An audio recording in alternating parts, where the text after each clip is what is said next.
Un défi qui fait autant appel à l'ingéniosité qu'à l'esprit créatif. Le premier Monaco Mousetrap Car Grand Prix a réuni une dizaine d'élèves italiens et monégasques sur un circuit installé dans le tunnel de Riva, quai Antoine Ier. Ces lycéens, âgés de 14 à 18 ans, avaient pour obligation de mettre un piège à souris dans le moteur de leur véhicule miniature pour le propulser et réussir ainsi la meilleure performance sur une distance rectiligne, une première en principauté sur une idée de Marco Casiraghi qui souhaitait par ce moyen sensibiliser les jeunes aux sciences et à l'ingénierie. Et à ce petit jeu-là, c'est un élève de Bologne qui a supplanté tous ses concurrents. Le candidat monégasque termine au pied du podium, mais avec l'aide sans faille de son professeur, il a pu participer à une aventure qu'il n'est pas prêt d'oublier. 28,64.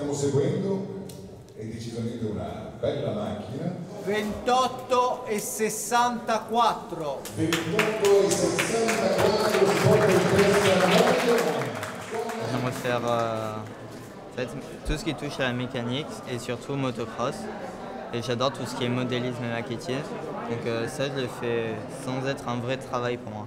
C'est plus un hobby ou quoi. Donc j'ai fait ça simplement.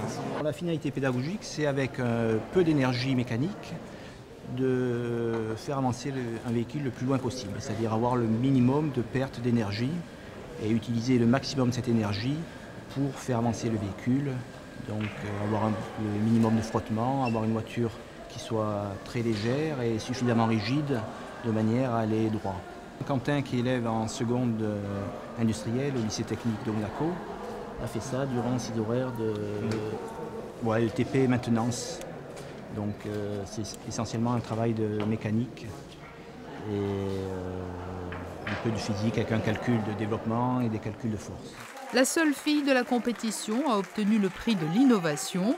Dans les lycées américains, cette technique de course de petites voitures équipées de ressorts de pièges à souris est très développée et a permis de faire naître des milliers de vocations d'ingénieurs.